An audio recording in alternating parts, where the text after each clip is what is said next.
800-570-6630. 800-570-6630. That's 800-570-6630. Offers require credit qualification, 24-month commitment, early termination fee, and auto pay. Restrictions apply. Call for details.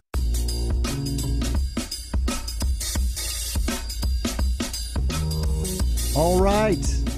It is time for the Gut Check Project here with your host, Dr. Kenneth Brown. I'm Eric Rieger. This is episode number 5.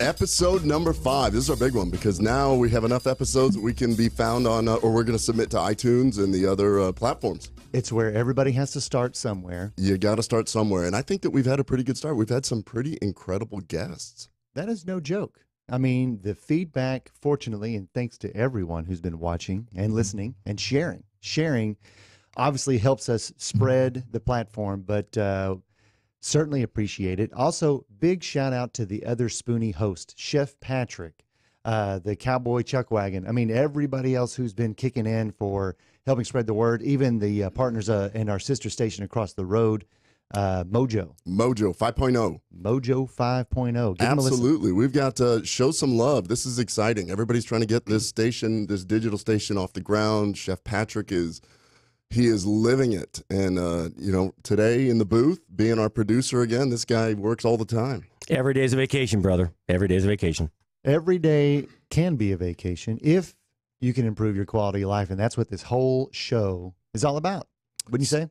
Yes, absolutely. And I'm so excited about this show. We got somebody really cool, a great speaker, a scientist, James Carroll of THOR Laser, something that I know nothing about. Something that I bet most people know nothing about. But I know how that feels. When we started looking into bacterial overgrowth, SIBO, when nobody else was talking about it, people would look at me and they were confused.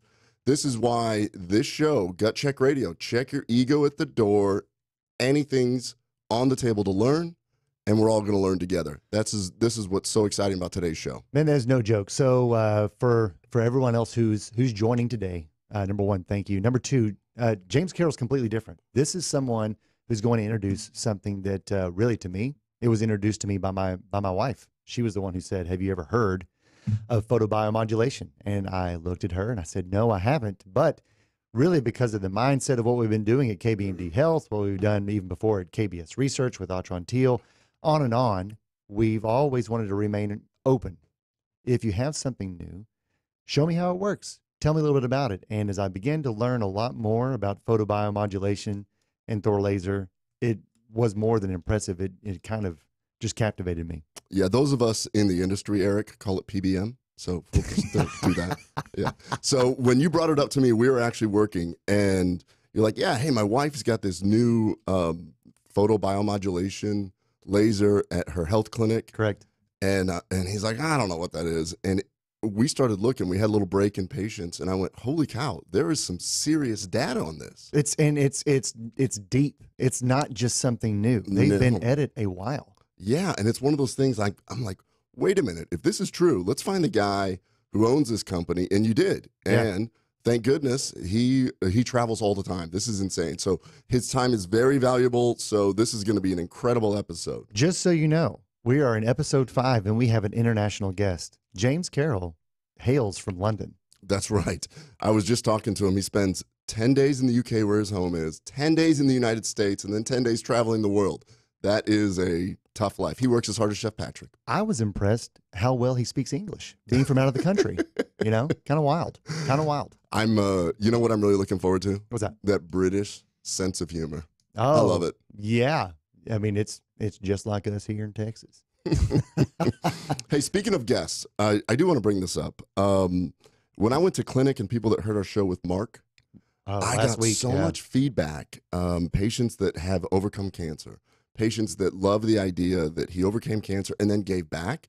That story was pretty incredible, and I want to thank everybody for listening. And if you didn't listen to it, go back and check it out because it is a story of accomplishment, a story of survival, and he did a great job telling it. He really did do a good job telling it. On top of that, we received, several email, not just in terms of, thanks for having Mark on, but we got, and I shared a couple with him, with you yesterday, and it was, I've overcome cancer, and I'm trying to find new things to do to give back. I'm suffering from cancer currently, and hearing someone like Mark gave me hope. We had some others who just were simply, how do I get involved with Raquel's Wings for Life, which is exactly what Mark's charity is. And they take people, just to recap, they take people from one end of Texas and give them opportunities to have safe travel to a large cancer treatment facility such as MD Anderson or up in Tulsa, Oklahoma. And for free, no charge to the customer, to the patient whatsoever, and deliver them safely so they can get treatment and return home. And I think one of the coolest things about that is we did talk about the fact that the pilot is a cancer survivor. So the people that he's taking are terrified. Yeah. They have questions, and he could tell them the story. Hang in there. We're going to try and do this. And sometimes he would drop people off and he wouldn't bring them back. And that happens. I'm a doctor. We see things happen all the time, but the right frame of mind, the willingness to keep going, sometimes you can overcome. Without question. And he does know that he can. The great thing about Mark is he's not only working on, he's soon to become a well-known public speaker. That being said, he's got the anecdotal stories too that make him feel comfortable, like squeaky butt cheeks. And if you missed it, go back to gutcheckradio.com. You'll be directed to the direct RSS feed on our page. We're improving all the time, but right now you can go back to the episode where Mark was and listen to it, or you can check out the YouTube channel, Spoonie Radio or Gut Check Project will take you exclusively to Gut Check Project episodes. Awesome. Speaking of improving all the time, we always like to start the show with something personal. We do. So last week, I think I brought up my children. My son Lucas was playing in a large tournament called the Easter Bowl. It's a national tournament, and right after the show, it was broadcast live, and we were able to watch it as a group, and it was really cool to watch my son there. He ended up getting second in singles, very impressive, big tournament, and actually got gold in doubles. So we're really proud of him for that. And then he went immediately there, and he's been playing in this ITF. Now, why is that relevant? Because I'm a single dad this whole time. Holy cow, it's hard. All props to any single parent out there that tries to work and still manage to pick up the kids, get them to their things. It is kicking my ass. Oh my gosh, it's hard. Yeah. Trying to work and be there at the right time and everything. And so props to everyone that's out there as a single parent or even temporary if your children are off and doing stuff. But I have a whole new respect for that. Whole new respect. I know that whenever I travel and I do it without Marie and I come back home, the first thing you should do is make certain that they get an opportunity to relax, because they've been hard at it making your travel possible. And, well, if you just want peace in the household, it just makes sense to do. Yeah. Now, the one advantage of that is that we do get to spend a little time. And last week we did talk about Lucas playing tennis and also Carla doing in her theater class, the improv rules, the rules of improv. So last night we're having dinner and we were talking about that. And I was like, hey, any other improv rules that I need to know about? And she said, well, I think it's rule number 8. There are no mistakes, happy accidents, and opportunities. I'm like, oh, Bob Ross. Yeah.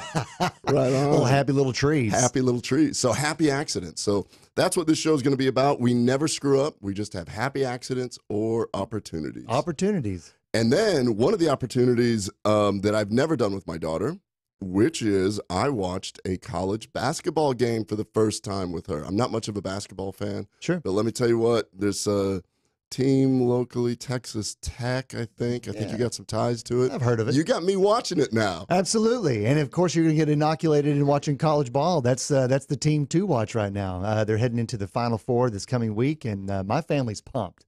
Both of my boys play competitive basketball in high school. Gage and Mac are both super excited, and they match up hopefully well with Michigan State first. And if they win that, then our friend from last week is going to take us to the final game, and that'll be fun. Mark's going to fly you to the final game? Mark said he would take us to the final game. If that is not incentive to have Texas Tech win right there. Come on, Coach Beard. You can do it. You can make it happen. That is awesome. That is going to be so cool. The whole family's going to go? Whole family's going to go. So it'll be really enjoyable. But regardless of how they play, super proud. What an incredible coach, pulling together some great kids.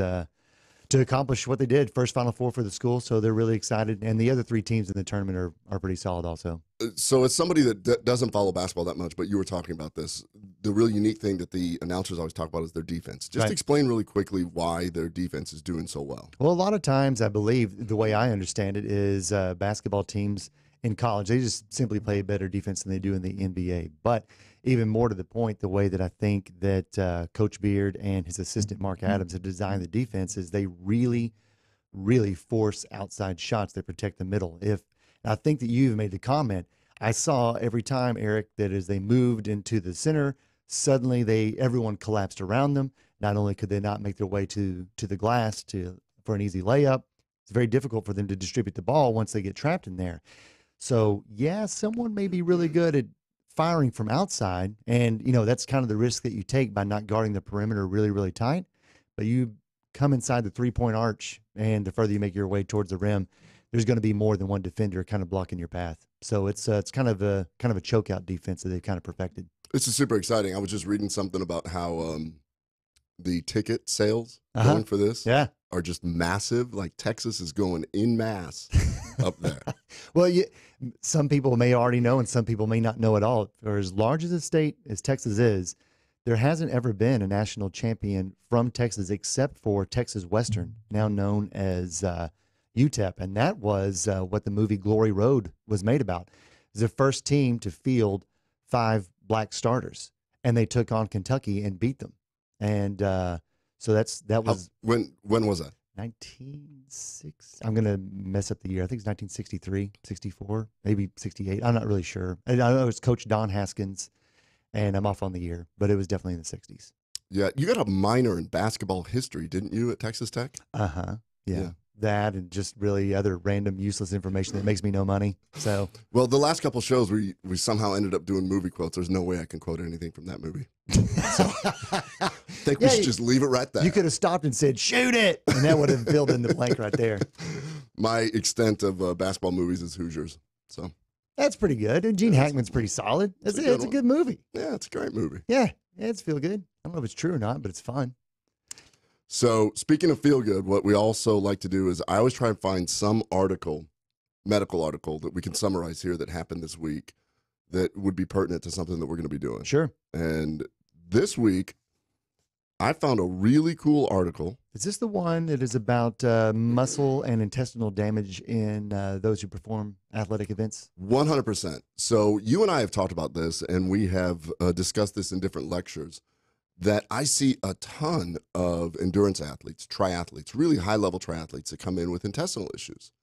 And I have to explain to them different reasons why that can actually happen, but I just see so many of them. And then when we fix their gut, they end up getting like some of their personal bests. Right. And this article came out, and it's the first one that I've ever seen that actually looked at biomarkers in blood as to how this could actually happen. So what this paper actually looked at is the levels of how blood levels of inflammation and intestinal inflammation are produced and the effects on the body when these elite triathletes compete. Really interesting. No, it is. So whenever you're looking at blood effects and the way that an athlete is going to be measured, how do they check the intervals? And basically, what did that data mean to just the average athlete? So I do not want to offend any of our elite triathletes out there. But this is fascinating because we always talk about hormesis, which is when you stress your body, you have to allow your body to recuperate. Correct. Most of the patients that I see when they have something happen, they're usually training really hard for something. They're trying to qualify for a big race. They're trying to qualify for Kona or one of those things. And I've recently seen, and I think this has been a trend across the country, that a lot of people are starting to do these endurance races, triathletes, marathons. They reach a certain age and that, people want to stay in shape, and that's a way to stay in shape. So what this article looked at was the mechanical and metabolic stress from the intense work of muscle cells during long-lasting efforts, causing significant damage to the cellular structure. Why this is relevant this week? Because James Carroll is going to come on and talk cellular inflammation. Without a doubt. He definitely will with photobiomodulation. But let me ask you a little bit. So we're talking specifically about endurance athletes in this article, correct? Correct. And so to me, it seems like that maybe another glaring aspect is somebody who's doing an endurance sport, whether it be marathon running or triathlete, like you said, long distance cycling, ultra marathoners, the guys who tried to make a run across the country, which I think the record is 43 days. Believe it or not, was that Forrest Gump? Almost, but without a beard. This particular one was without a beard. But I believe that the record is 43 days. All of those types of events are very impressive, and it takes quite the dedication to pull that off. That being said, would you say that an endurance athlete is more susceptible to probably long-term inflammation, and that's maybe why they're using someone in that subset to do a study on? That is a great lead-in, because this is exactly what that study's all about. Okay. What they looked at is during long-lasting physical efforts, from my standpoint, blood flow is redirected from the GI system to go to other organs, specifically muscles. Now, research has shown that athletes training endurance disciplines are vulnerable to abdominal pain, nausea, and diarrhea. In fact, they showed that almost 70% of people when they interviewed during the race or immediately afterwards had some sort of GI distress. What is fascinating about this article is they checked the blood levels of a molecule called zonulin, which is an endogenous protein that actually affects the tight junctions. Huh. In other words, they're showing that intestinal permeability takes place, otherwise known as leaky gut. This is the first study I've ever seen where they're actually looking at this and checking zonulin levels. And like I said, almost 70% of these endurance athletes will actually have some sort of issue. It's not just, oh, it's annoying, I didn't have such a good time. You could be setting yourself up for something more. So what they did is they looked at 15 very highly trained triathletes who were competing in the World Xterra Championship. They checked blood parameters, baseline, pre, after, 12 hours and 48 hours after, testosterone, cortisol, CRP, which is C-reactive protein, which is the nonspecific inflammatory marker, sure, zonulin, and myoglobin. This is what is completely incredible. What they showed is that the cortisol level at baseline on the average was 152. Immediately after, like 1 hour after, right, 467, and it remained elevated for 48 hours. Testosterone, baseline 4.1, it dropped to 2.5. So you're depleting your testosterone. You deplete your testosterone. Okay. CRP went from 0.1 to 3.38. That's too high. Too high. That's tons of inflammation. And ultimately, zonulin, baseline 25, post almost 90. And so what this showed is this is incredible, because we're out there trying to get in shape, and you want to do these cool things and really push your body. But in reality, if you do it all the time, you have to achieve that hormesis. You have to back off, let your body recuperate.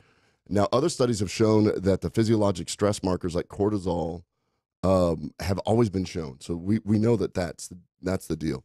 You and I have talked before that not uncommonly we'll see somebody in the clinic who's been a lifetime marathon runner, and they end up with a heart attack. Yeah. You're like, how in the world is that person having a heart attack? Sure. Well, as it turns out, inflammation is bad.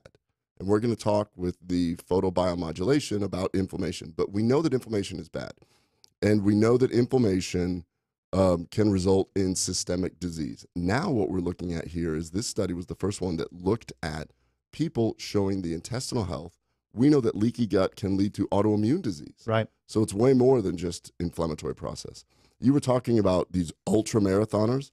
There was another study that I know, so all of a sudden I started getting into the weeds with this. And I'm like, wow, have they looked at this with other people? Sure. So I found a study that looked at race walkers. What they do is they do a 152-mile walk as fast as you can. Okay. And a 152-mile walk, they showed that their CRP jumped 152 times. That it jumped 152 times their baseline. So we talk about these marathoners getting heart attacks and stuff like that. Yeah. This is even just like fast walking.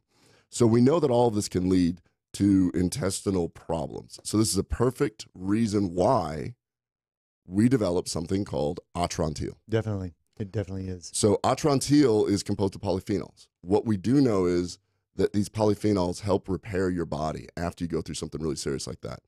A recent study just showed that if you do the Mediterranean diet for 4 days before before an endurance event, you can blunt those responses actually, because the polyphenols, same ones in Atrantil, actually go into your body your colonic bacteria break them down into what are called postbiotics, and it decreases the systemic inflammatory response. Not only that, for sports performance, it increases nitric oxide and gets rid of reactive nitrogen species and reactive oxygen species.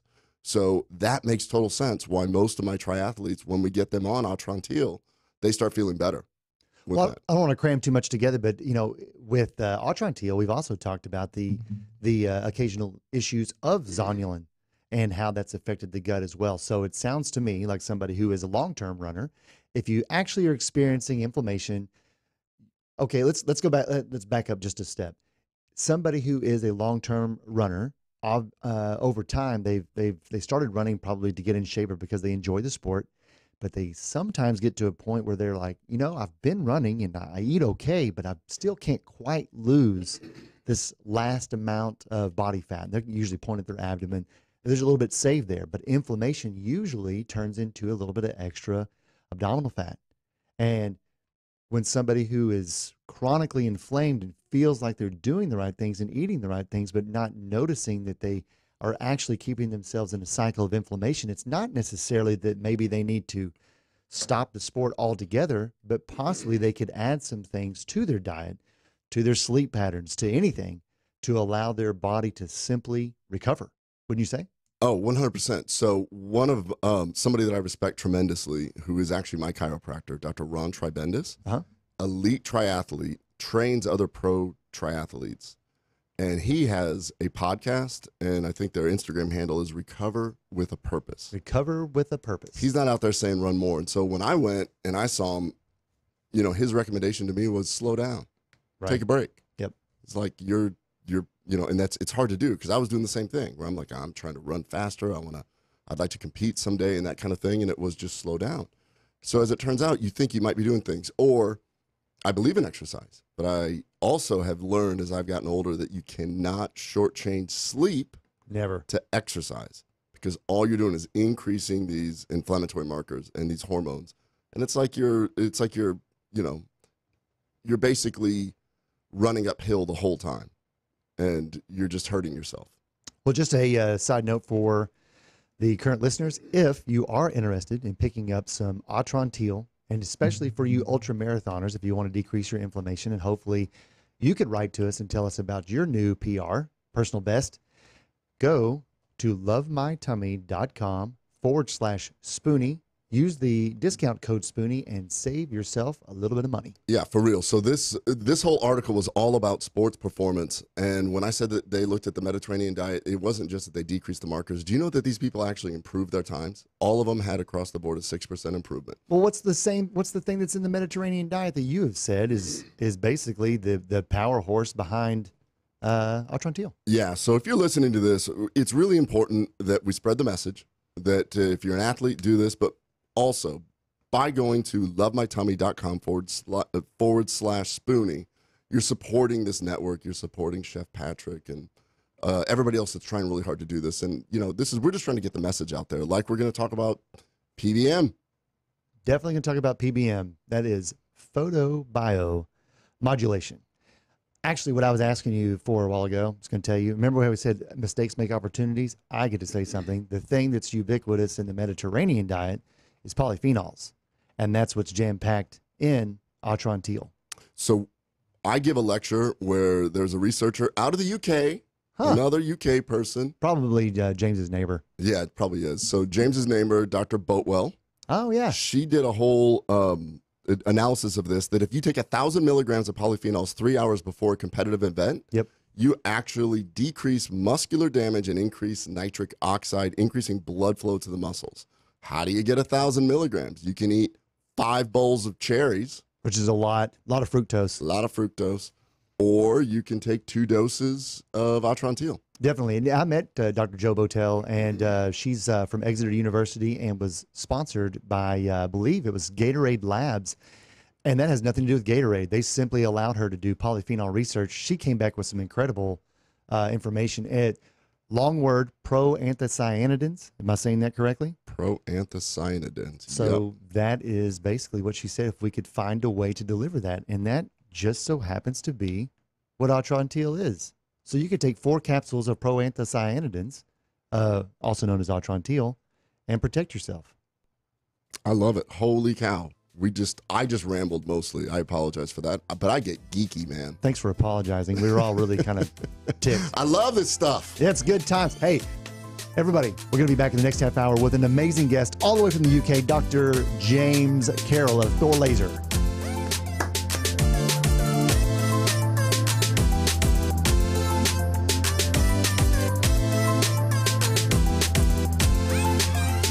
If you are trying to quit drinking or doing too many drugs, listen to me. You don't know me and we'll never meet.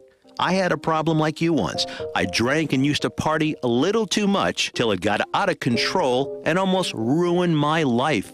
I realized I needed help to fix my problem before it totally destroyed me. If you've tried to fix your drinking and drug problem and you know you can't do it alone, you need to call the National Treatment Advisors. They'll immerse you into a 30-day program to replace your old habits with new habits and totally change your life. And if you have PPO private health insurance, the entire program may be covered. Fix your problem right now before it gets any worse. Get clean. Call now and learn more. 800-296-1252. 800-296-1252. 800-296-1252. 800-296-1252. It looks like you're losing. I am. Are you losing weight? I am losing. I've lost about 10 pounds. How are you doing it? Funny name, but I've done it with Riduzone.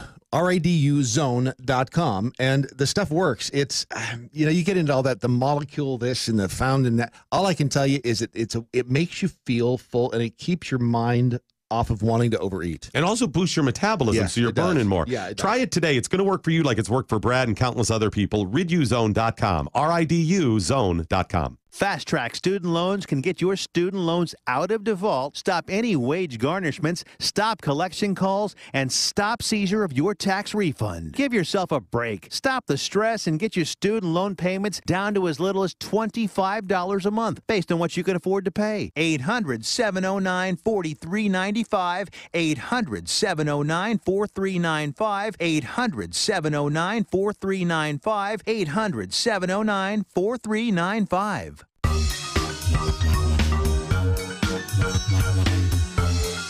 All right. We are now joined here at the Gut Check Project with your host, Kenneth Brown, MD, along with James Carroll, who drove all the way from London, which we didn't know you could do. No, that's right. You've heard of chitty chitty bang bang, right? Where's your microphone here? The cool thing in London. There it is. Yeah. Is it working? You tell me. Wait, uh-oh. So we are going to fill some time here while we plug in the microphone and make it while work. we were there on break, I did, while we're getting your microphone ready, I found an article, same theme, Photobiomodulation in human muscle tissue and advantage in sports performance. Wow. Oh my goodness. Atrantil and photobiomodulation hand in hand to improve athletic performance. Well, so just a small delay while we bring James Carroll on with us just a moment. We are getting his microphone plugged in. But in the meantime, we did leave the last half hour talking about endurance athletes, better recovery, talked about using polyphenols in order to make that happen. And now what we are learning is you can also use other therapies in conjunction with that. That would be polyphenols, such as an Atrantil. We didn't touch on it last time, but there's also a lot of athletes who've turned to CBD and great CBD oils to do the same. What we're going to learn today, I believe. Where can you get CBD, by the way? Oh, there's a little place called KBMD Health. You can also go to kbmdhealth.com and go to the store, and you will find your very own first ever physician approved CBD here. And what do you know? To my right actually is Mr. James Carroll of THOR Laser. Like I said, he only spends 10 days in the U.S. per month. He's given one of them to us. Yeah. Definitely appreciate it. Thanks for coming. Well, thank you for having me. So back to what I asked, you said that you drove all the way from London. Is that correct? Yeah, chitty chitty bang bang, can fly, can float, can drive. Well, it didn't take long to get that British sense of humor out there. Nope, it's out. Chitty chitty bang bang. It only took us 3 seconds. You for it don't to have happen. them here?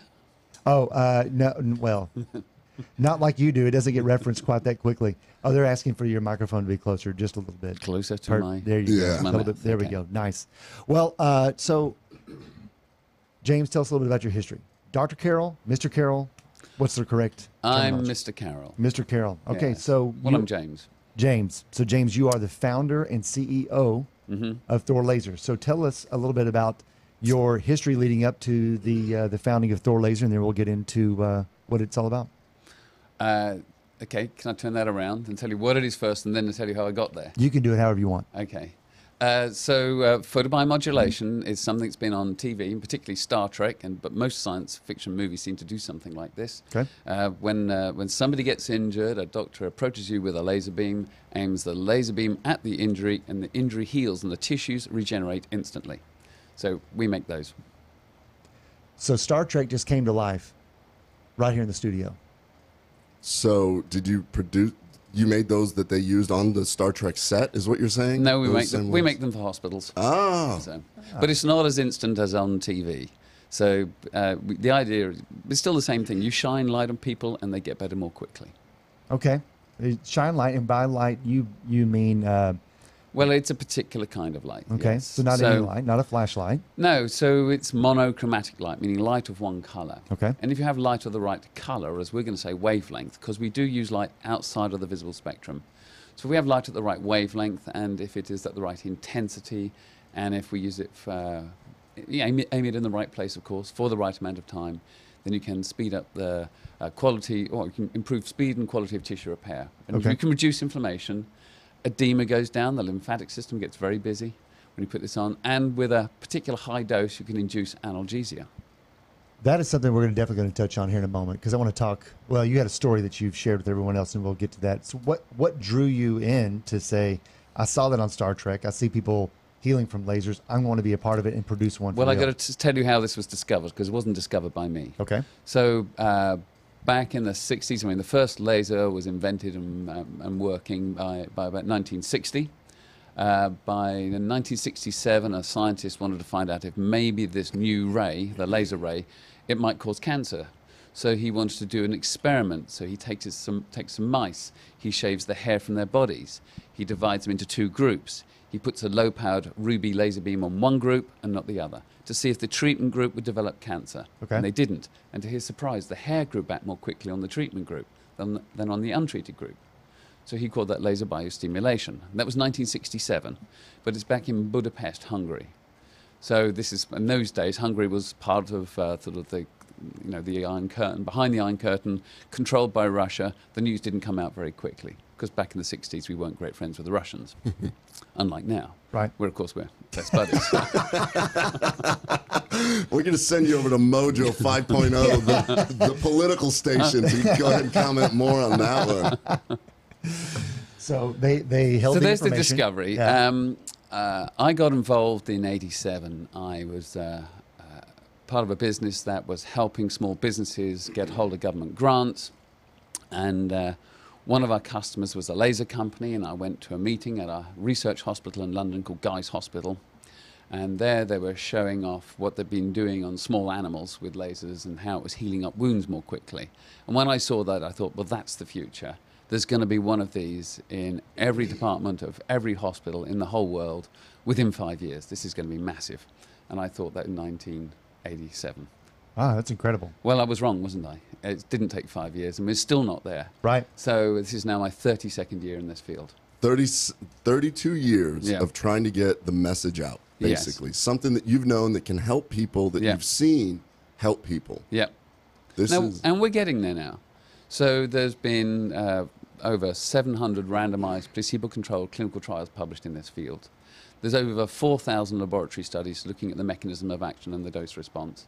And there's about 30 new papers coming out every month in this field. And yet most doctors have never even heard of it. There are systematic reviews published in The Lancet, in the British Medical Journal, for example, some of the leading journals in the world. And at last, in the UK, our National Institute of Health and Care Excellence now recommended this treatment in our hospitals in the UK for the treatment of the side effects of high-dose chemotherapy and radiotherapy. So one of the side effects is you lose all the skin inside your mouth, you develop this ulceration, And it's really painful, and it's so bad that a lot of people want to give up their cancer treatments because it's so severe. And what we know is that this treatment, as demonstrated in 40 randomized controlled clinical trials, will basically either prevent or reduce the incidence and severity of oral mucositis in cancer patients. And now it's a recommended treatment in the UK. And in the US, Blue Cross Blue Shield have just started reimbursing for in some regions for this treatment as well. That's fantastic. That's incredible. So when they treat these patients with mucositis, do you actually have to shine the light in the mouth?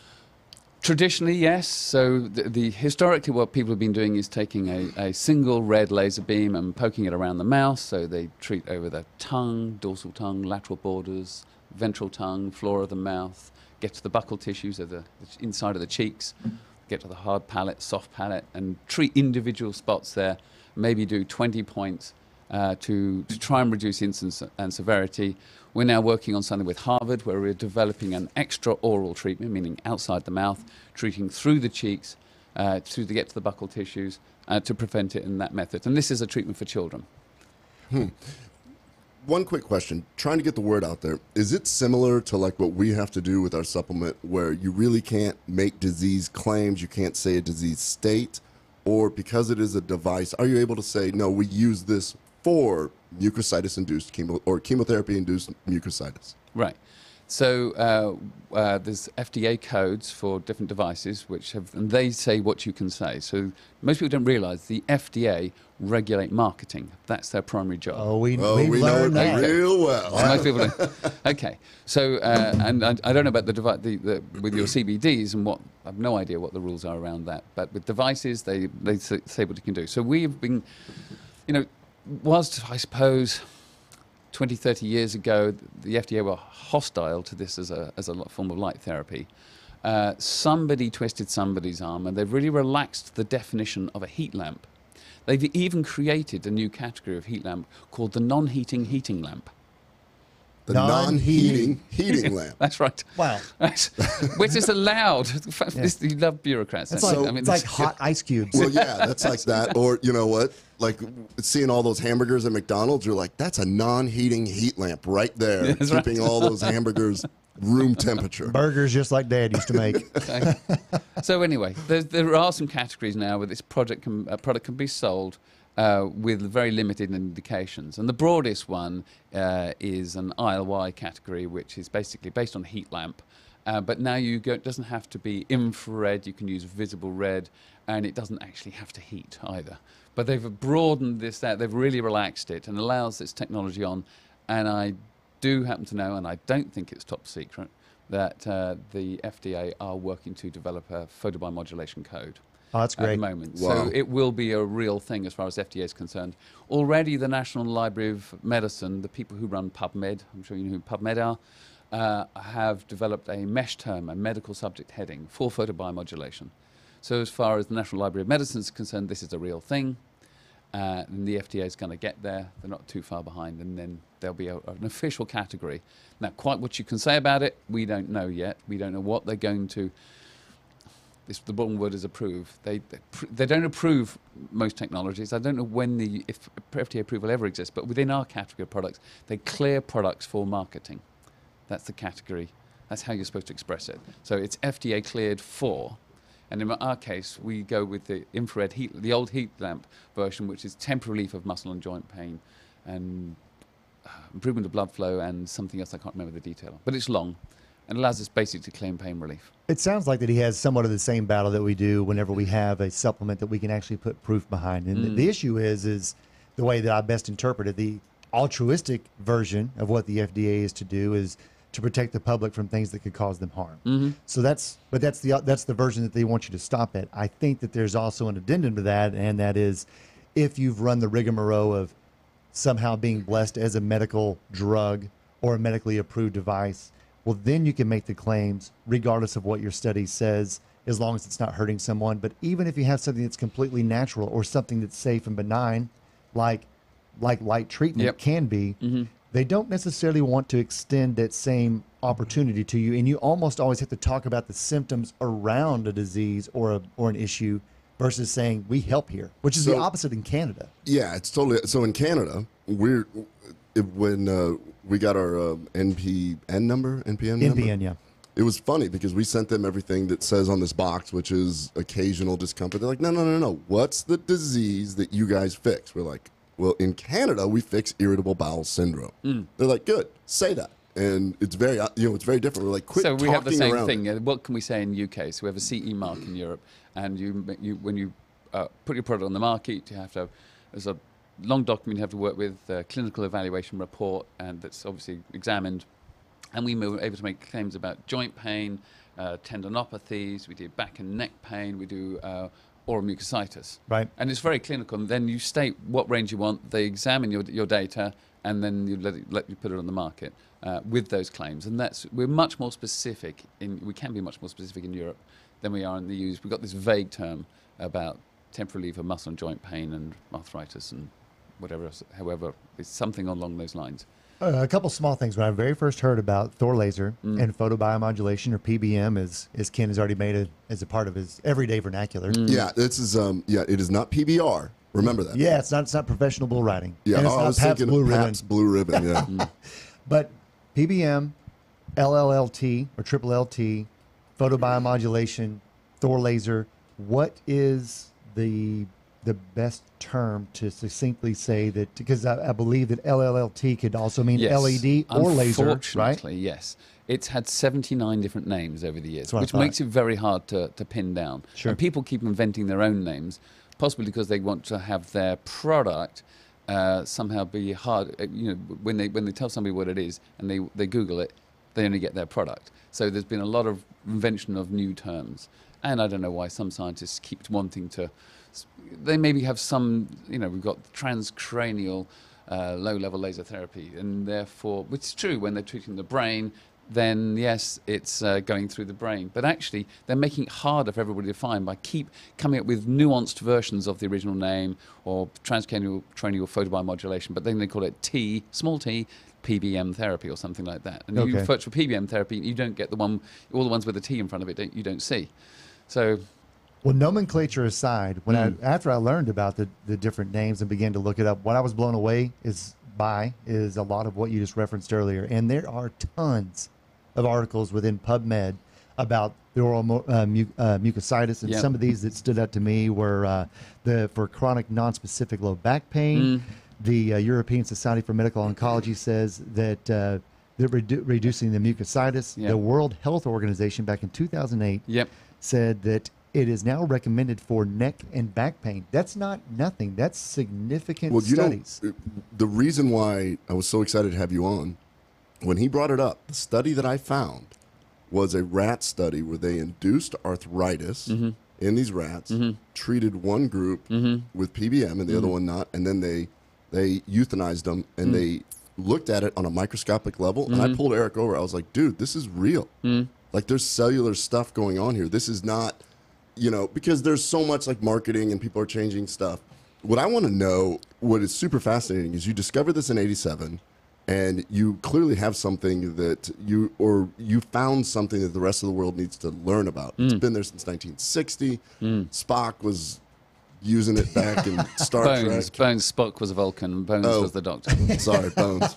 You're obviously not old enough. Yeah. No, I'm definitely old enough. I just... It's really bad with names. Horrible. As somebody who's also an entrepreneur, and you're the owner and CEO, and you work your tail off, what happened? 1987. Can you just give us a synopsis on your life and career to get here in front of us?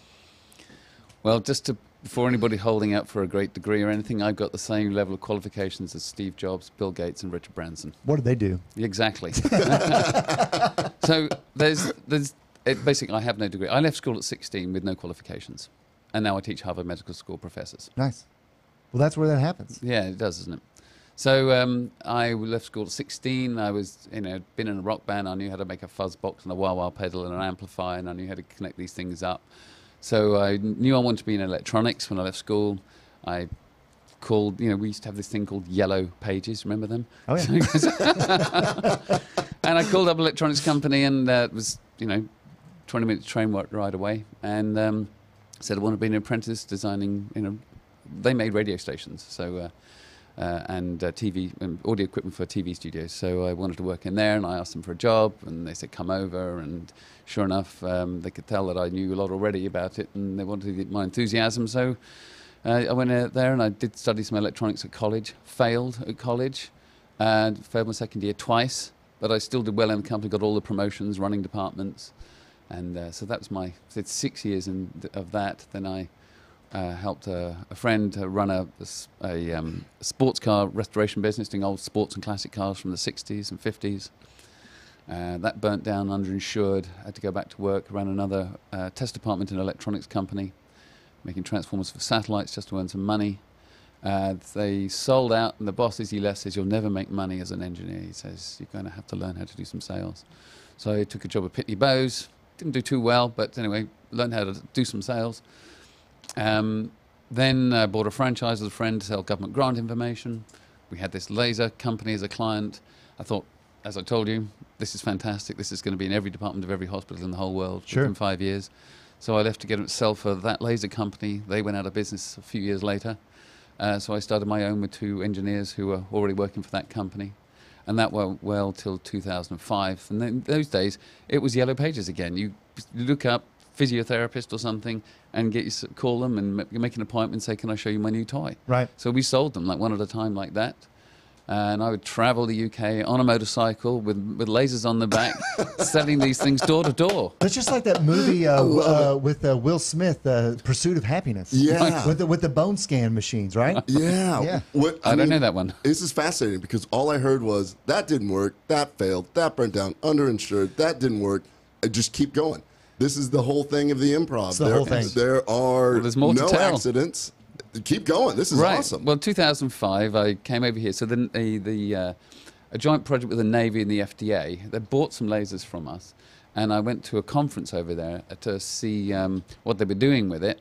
And they were healing spinal cord injuries in rats. So I thought, well, this is going to be much bigger than I realized. I thought, from when I first got involved, it just healed wounds. And then I could see it was helping physiotherapists on sports injuries, PTs as you call them here. And so I thought, I'll go back to my partners and say, hey, we have to write a plan. We're going to raise some money. We're going to get overtaken by Siemens and Philips and other companies like that because we're too small. We need money. We need to do this properly. And they said, don't do that. VCs, they'll take over your company. They'll probably fire us and anybody else who's any good. They'd probably even crash the company at the end. And I said, well, I'm not waiting around for you. I'm leaving. I'm going to start my own business. Started writing a plan. They called me a few weeks later, says, come back. Nobody's buying from us anymore. We'll do it your way. I wrote the plan. We raised some money. They brought some new management in, and we were bankrupt within 18 months. They'd fired everybody who was good. Wow. They were totally right. So when was this again? We raised the money in 2006, and we were dead by late 2007. Oh my gosh, this is why I love having real entrepreneurs on that just keep grinding it out. Yeah. People don't realize that you went through all of this to get where you are. Yeah. Well, you obviously believe in what it is that you're doing. I don't need to believe. It's hard evidence published in some of the world's leading medical journals. Right. You know, no belief required. Yeah, not in the technology. Sorry, I do apologize, but in the belief in the idea of the company that you can elevate that, because this is a fantastic technology. It's a mission. Sure. You know, I'm quite clear. The corporate mission is to heal and relieve pain. Right. Really simple. Our vision is that we'll be in every corner of every department of every hospital in the whole world. And I've got a goal of having this therapy established as a first-line medical treatment for 100 different diseases in 100 different countries, because they have different rules in each country, by the time I'm 100 years old. So that's by May 7, 2062, which makes me nearly 57 years old now. So you give you an idea. So I've got till I'm 100, and then I'm taking a 20-year holiday. Well, we are going to talk on some of the specific cases, but I do know we only have about 7 minutes left in this half hour, but there are different wavelengths. Mm-hmm. You use 2 variants of nanometers for red, and then you have blue and green. Is that correct? No, we don't use blue and green. Don't use blue and green. People kind of do, and I can talk to that when after the break. Oh yeah, no, that's fine. Because people want to know why. What does wavelength do? Why did you use this wavelength? Why not another one? My wavelength's better than your one, or something like that. And I can address all of that. Oh, really? What I was going with is you use different lights because through the research you found that through intensity, you know, whether the depth of the tissue that you're going to affect with the light that you're going to use. Y'all have built in protocols through your research that, you know, this particular light in this particular setting requires this particular type of therapy. Right, and it's the therapeutic window is quite broad, and you can achieve the same effects with different wavelengths. Okay. And within a certain range and similar intensities. It's not a narrow. It's not like a cliff edge. And if you're off by a nanometer, it's not going to work, or even off by 10 nanometers, it's not going to work. There's actually quite a broad spectrum, and it's not entirely clear yet. Because now we're going to get into the detail a bit of it. That if it's ever any better to use red or near-infrared light, unless penetration's an issue. If you want to get to a deep target that's centimeters deep, and you're really not going to get much beyond an inch of penetration, no matter what you're saying. If we had a whiteboard here, I'd start drawing as why you get sort of diminishing returns and inverse square law and what happens when light scatters and gets absorbed. But really, 30 millimeters is about the limit. You can measure light at 4 and 5 centimeters deep. People have done it, but it's extremely low levels.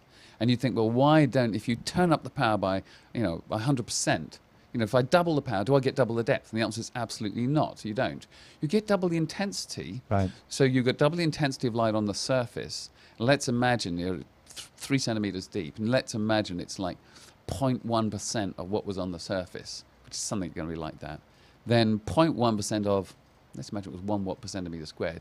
Well, you'll have 0.1% of double the power at 3 centimeters deep, but it's still double almost nothing. It's just, so people mistake power, doubling power for doubling penetration. It doesn't. Right. Double the intensity on the surface does give you double the intensity at 3 centimeters deep, but it's double of almost nothing.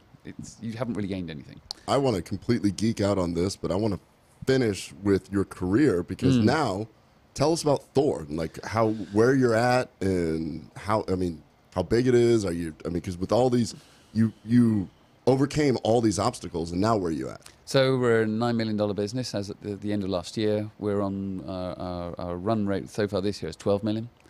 We're 35 people. We're sold to 72 different countries. I've lost count of how many systems. It must be about 6,000 systems installed around the world. Mostly to what we call irrationally committed healers who've wandered off the map and like buying toys. So, say that again. Irrationally what? Irrationally committed healers. These irrationally are people, committed healers. In other words, these are committed healers who are so interested in making their patients better, and they say, "That's it. That's what I want. I want one of those. Send me one of those. Send me the bill," or whatever it is, and they buy one before they figure out how they're going to make any money with it. Right. So they're irrationally committed healers, okay? And these are usually private medical practices across the world. We do have private medicine in the UK as well, and Australia and Canada mostly, and New Zealand, which are our main markets, but anyway, across Europe and Middle East as well. The irrationally committed healers, so they're people who think about healing patients before they think about the money. Right. And not that they don't make money with it, they do, because they're usually quite entrepreneurial as well. And they're not on a kind of got blinkers on, like in a career path that says, I just don't want to get sued today, and if I don't want to go outside the norm such that my head of department doesn't give me a promotion or whatever like that. These are people who are just out for their patients, and that's all they're focused on, and not their careers. And they will make money, and they may make or may not make career progression. Maybe it doesn't help with career progression. I know plenty of people whose careers being involved in this has inhibited their careers. And I'm sure it happens with your CBDs as well. There's probably medical people who are shunned by others who said, how could you be getting involved in such crazy stuff? But so in our field, it's the irrationally committed healers who've wandered off the mat. They don't stick to just what they learnt in school, but they've probably taken a look at acupuncture, and they've taken a look at some other therapies. So they got broad-minded, and then so that's wandering off the map of their career. And then they like buying toys. So that's wandering off the map, though, to me, is very endearing. It just simply means that you're open to realize that you don't know all the answers. Yeah. James, our goal with this show and what we're trying to do is we're trying to bridge the gap. We're trying to look at these things, take some of this irrational enthusiasm and science it up. We go, no, it makes sense. Now look, we need to start reevaluating these kind of things, sort of bridging the gap between these two worlds. That's kind of our goal.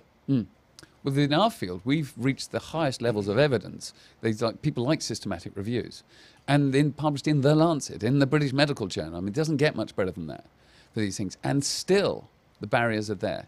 You can get the science. There are criticisms of our science, like a lot of the data was it's there and it's in systematic reviews. They didn't publish in high enough impact factor journals. There's always a reason why not, it seems to me. We're now teaching in medical schools. We've actually got research projects running in 51 medical schools around the world now. So, and this is where I think it works. You've got to get into this. They've got to learn this at school. Right. And that's how we're going to, and that does mean there's 10, 20 years before they are in a decision-making position. It could be, maybe not 20, but certainly we need people leaving medical school with this as part of their toolbox, and that's what we're working. And we're working at a political level now as well. I gave a congressional briefing back in November. Did you see that? I saw that on YouTube. Yeah, I did, yeah. Yes. So we've done a congressional briefing, and we've now got somebody active full-time around Capitol Hill, working with insurance companies, working with politicians, trying to persuade them that we need more money from NIH to do the kind of research they say they want to see, to fund it all, and to change minds at the highest level. This is awesome. We're going to have to continue this in the next half hour. I want to geek out. Well, there's plenty of opportunity. THORlaser.com. Back with James Carroll here in just a moment.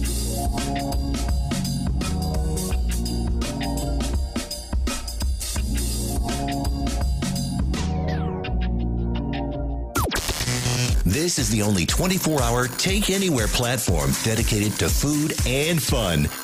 We're Spoonie. News this hour from townhall.com. I'm Bob Agnew in Washington.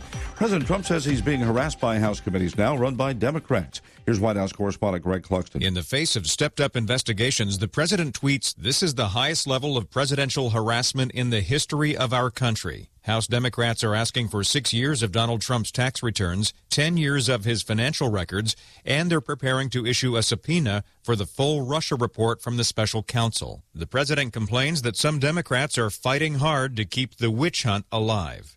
Greg Clugston, Washington. A preliminary report finds no fault with the crew of that Ethiopian Airlines jet that crashed last month. Ethiopia's Minister of Transport says the Boeing MAX pilots were fully licensed. The crew obtained the license and qualifications to conduct the flight. And they follow their training, she says. Aviation safety expert John Cox says everything about last October's crash and last month's crash of that Ethiopian Airlines jet remains very curious. What I think it shows is the critical need for very careful analysis of potential faults when they're designing new aircraft or updated aircraft. Boeing is declining to comment pending its review of that new report.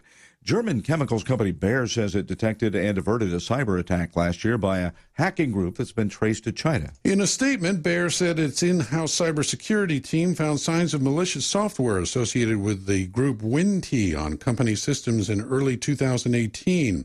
The company said there were no signs of data outflow and the affected IT systems have since been cleaned. It said prosecutors in Cologne have opened an investigation.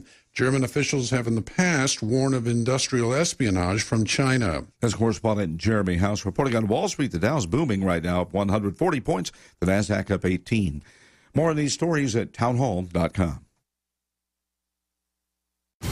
Now you can fly anywhere in the world and pay discount prices on your airline tickets. Book a flight today to London, Paris, Madrid, or anywhere else you want to go. And pay a lot less guaranteed. Call the International Travel Department right now at Low Cost Airlines. 800-452-1075. 800-452-1075. That's 800-452-1075. Got an old car? You can donate it, whether it's running or not, to the United Breast Cancer Foundation and save a life. They'll even come and pick it up for free. The United Breast Cancer Foundation has saved hundreds of women's lives through their free or low-cost breast screen exams. But now they need your help.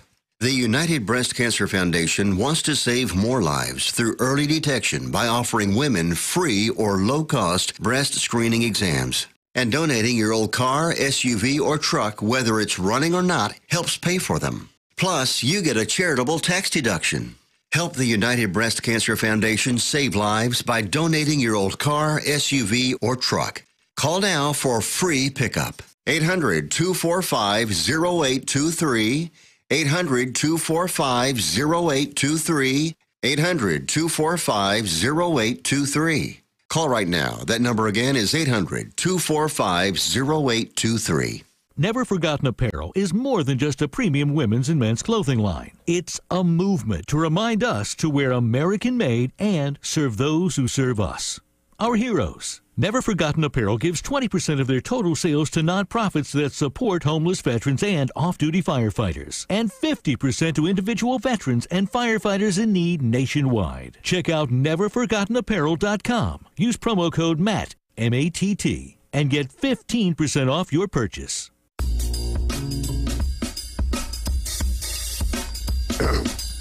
Okay, we're back. It is now the second hour of Gut Check Project, episode number 5. We are joined with CEO and founder of THOR Laser, James Carroll, all the way from London. And, of course, your host, Dr. Kenneth Brown of Gastroenterology. What's up, Ken? KBMD Health. If you want to see what this laser looks like and what James Carroll looks like, go to our Instagram at KBMD Health. And you'll see we did post a little video yesterday. He took the time out of giving a lecture to show me the actual booth, the laser booth. Bright, pretty cool, neat stuff. Very red. That was the whole body one, though. I mean, that's not a laser. We use light-emitting diodes for that one. But yes. We'll get into that. That's a different website. So that's novothor.com. N-O-V-O. Novothor. Novothor.com, yeah. So that last half hour, loved hearing your story, you overcoming all this stuff. Clearly, there's tons of data out there, tons of literature. Why hasn't someone like me heard about it until just recently? Because it's not reimbursed. That's the bottom line. It is. So it would help also if, I mean, that is the bottom line. I mean, all these cancer centers that we're dealing with would love to be using it tomorrow if only it was reimbursed. So that is it's a major priority for us. So you need an insurance code basically here in the States anyhow to make that happen. Yes. Do y'all have that in other countries? No, in the UK we have a National Health Service, so it's on the National Health Service for cancer patients. It's just not over here yet because of the way the system works. Okay.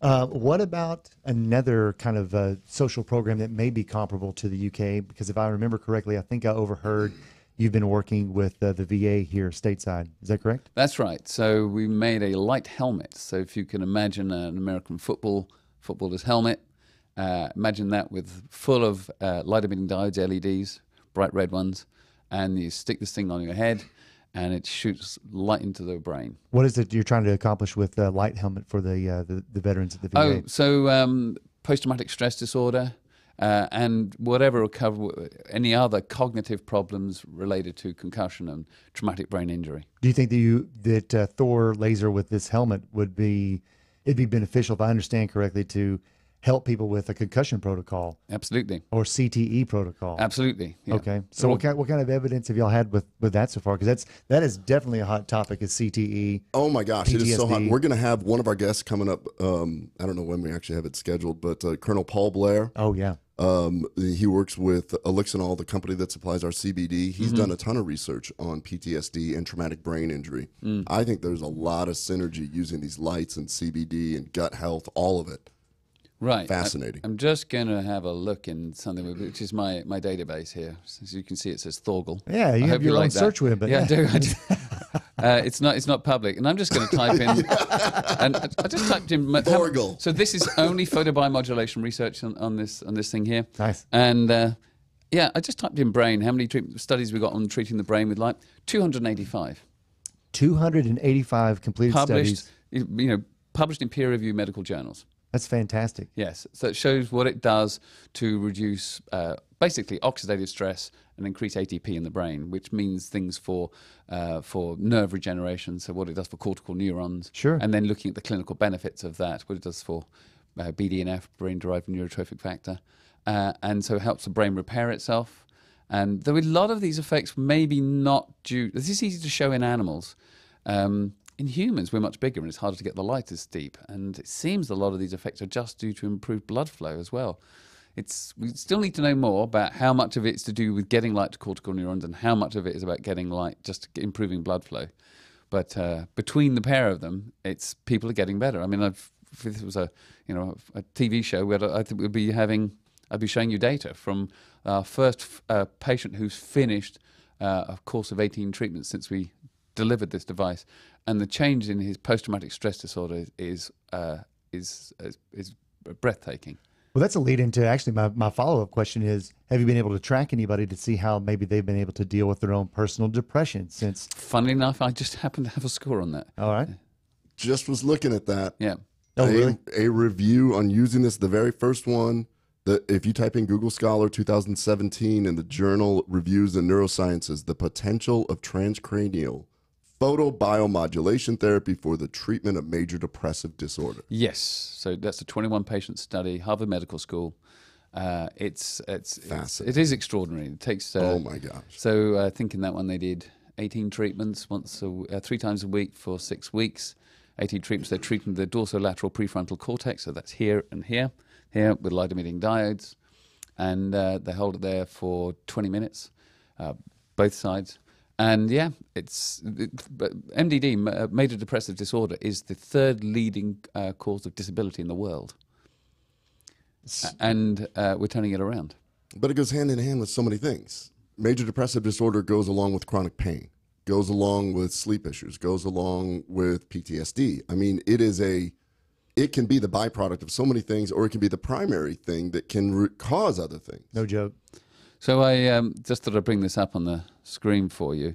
You asked exactly the right question. This is I don't know if one of your screens can show. I'll just show it to you first, okay. Then I'll turn it around and others can see it. All right. So first of all, self-rating of cognitive, behavioral, and emotional function difficulties here. Look at this dramatic drop in the symptoms there. So, and this is the self-rating one. These are retired NFL players? Yes. Emotional outbursts here. So as it says down here, a reliable decrease is 10 to 20 points. He has a 40-point drop after a course of 18 treatments. This is 1 week follow-up and 1 month follow-up on there. And I'll just turn that around so that one of your cameras can maybe pick up on that. You'll be able to zoom up on that, step away and later see if I can't zoom up on it. So which one are we going to do that one in? This is absolutely incredible. I'll let you narrate if you want right. to. I'm going to show the second. This one over here, Eric. Don't get too close because you'll lose the focus. Back, further away. Give me the signal. Hey, what about that little Still not focusing. Yeah, I can't. Well, it's not autofocus. I'd have to come in there and refocus the camera. Okay. And then refocus it on but you. Again, they'll see the line. I mean, they can't read the detail, but it's there. And how many people did they look at? These are retired NFL people. This is one individual. So who was the first person to complete a course of 18 treatments. So this is incredible. So potentially we're talking about anybody who would have concussive issues. It could be any athlete, obviously football players, but now when you're talking about involving and road traffic accidents, falls, the VA, people who've been subject to combat and battle. Yeah, absolutely. But even beyond that, you looked at emotional outbursts? Yeah. Yeah, my staff's going to want one of those. Just slowly come in and put it on my head and be like, what's going on? Got it. Did I answer your question? No, I mean, I think you more than answered the question. It's just impressive that we've got a technology that you are intimately familiar with.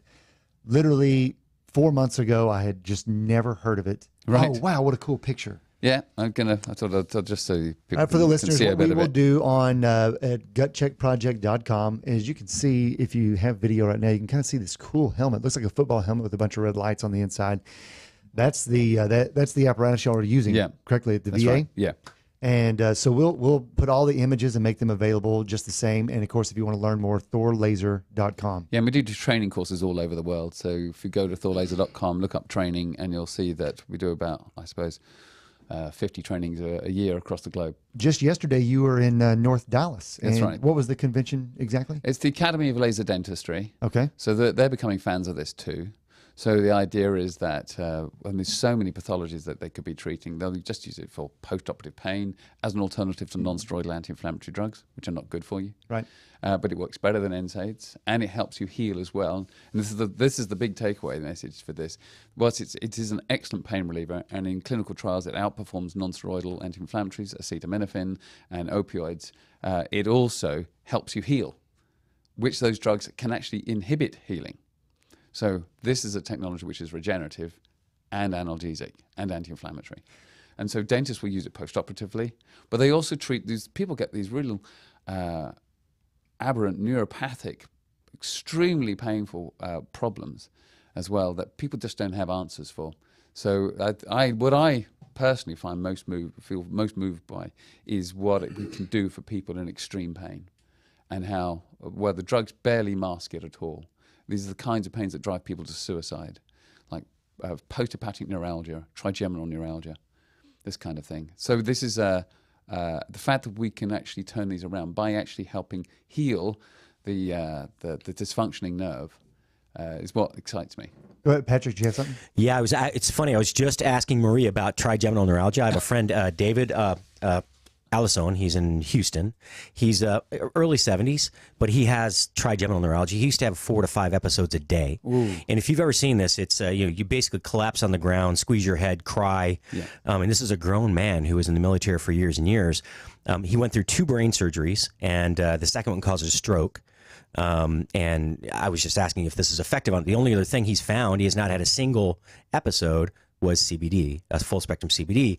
But I think this is a treatment. I'm telling you, it's called the suicide disease. Well, no, there's some, but chronic pain it just wears you down. I was actually talking to a friend of mine just a couple days ago who is a pain doctor. His name is Dr. Paul Berg, and we were talking. He has reevaluated his pain practice because his interpretation of pain, his highest level, it's your 1 to 10 scale is dependent on how much pain you've actually experienced in your life because you have a reference. Right. He said he broke his leg doing something, and he said that was my 10. And then he ended up with nerve pain. And that was his new 10. That was his new 10. And he said, now I have a whole new respect when I talk to patients about what they say their pain is, because when you start looking at some of this like phantom limb pain, things that are all nerve related, it is like trigeminal neuralgia. I mean, all different kinds of stuff. Like My dad passed from metastatic lung cancer 2.5 years ago, and the suffering that took him down the most was trigeminal neuralgia. And sadly, this was not on the table as an option for him to turn to. And I only wish that it would have been. It would have been fantastic had we known you at the time to have been able to address that. But Patrick's incredibly correct, and I'm sure that you've seen it, and Ken, you're right as well. Nerve pain is a killer, and that brings up something else. I actually had shingles, remember, 4 years ago. That wasn't much fun. No. Have y'all worked with any type of herpetic? Yep. Funnily enough, are you being psychic or just looking at my screen? No, I'm just curious. Look, I'm going to show you something. I'm going to show it to everybody. I'll turn it back towards the camera later, but just to run this past you guys. Post-hepatic neuralgia. It's a small study, 20 patients here, mean age of 69 years. Mean duration of pain, 2.5 years, so up to 8 years in this study, are going to get treated twice a week for 4 weeks. So Group A get treatment twice a week for 4 weeks down here, and their pain comes down. Group B is on a placebo. It's a crossover trial, so now Group B get the active treatment, and their pain comes down to join Group A. But notice Group A is not getting worse. They stayed down. Now, the follow-up data at the end of the month, of the second month, after the end of the study, 95% of patients have discontinued all medication. I mean, this is a disease that drives people to suicide, as you're saying. 5% required a reduced dosage of medication. And at 6-month follow-up, 80% of patients have maintained their reduction in pain. And 2 patients returned to a pain score of 4, not requiring medication, and 2 returned to a pain of 6 and 8. So obviously it's horrible for them. But most patients here are basically getting long-term relief from this treatment. So I can only imagine that we're not using this because it's highly addictive. The side effects are tremendous. Are you talking about drugs? No. I'm Exactly. So it wasn't published in a great journal. It was published in a laser journal. And this is some of the criticism we get for our literature. Because there are low-level laser therapy journals or laser medicine journals that like publishing it, there's something called publication bias. And everybody, rightly, is suspicious that if you publish your data in a journal which is already sympathetic to your field, then they tend to have a poorer quality of manuscript review, and therefore it's less reliable data, it's considered. So that's one of the criticisms, because we've got all this enthusiasm by these irrationally committed healers, and they start up associations associations where if you come in and say, hey, I'm curing Zika virus and Ebola and AIDS or something, they're going to believe you, right? Just because they believe in this therapy. Sure. And that doesn't help us really. We need a more skeptical. This is why you've got to publish in high impact factor journals that are not orientated for your club, as it were. You want to be going to, your cancer paper should be in a cancer journal, not in a low-level laser therapy journal. That helps with so we've got to get in the right journals. That's what will help us get into guidelines. That will help us get reimbursement. That will help us be mainstream. We run into this also because, I want to be in the gastroenterology journals, the most premier ones, and it ends up being a bit of a club where if you know the editors, if you understand that, you submit, and a lot of it is driven by in my industry, the pharmaceutical industry controls those pages. They control what gets in large studies, large randomized placebo-controlled trials that are the bar's now very high, as you're describing, because if you're a pharmaceutical company, you have budgets which are not like anything is going to be in your industry.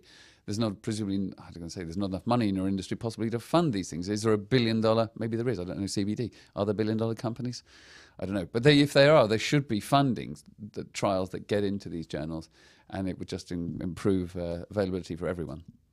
That is fascinating, though. Now, the beauty of this, what you're doing, holding the mic and talking about it, we know now in this age of information, the only people that really that matters with are the academic doctors, where somebody's walking in their office going, look, this is a journal.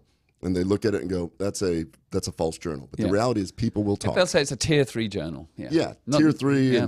And there's, like it goes all the way down. You can buy your way into any journal. I remember there was a show called Adam Ruins Everything where he actually submitted a script to his show and got it published in a really low-level journal. And they actually published the script of the show. You can pay for it. Yeah, you can buy your way in. You can pay to play.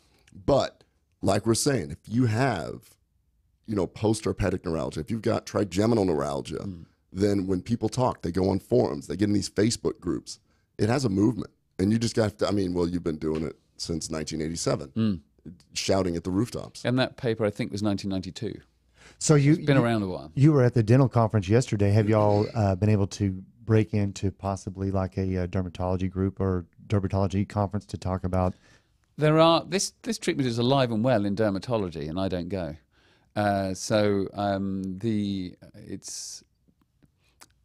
Dermatology in the United States is not what we call dermatology in Britain. Okay. What we do in Britain is what you call medical dermatology.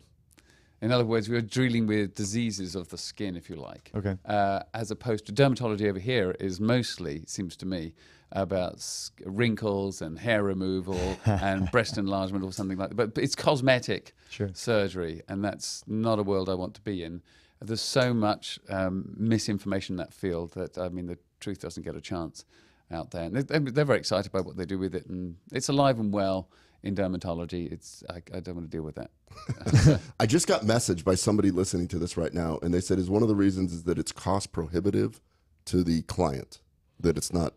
Well, it depends if you're talking about if you want a home use device for treating yourself. Is it cost prohibitive?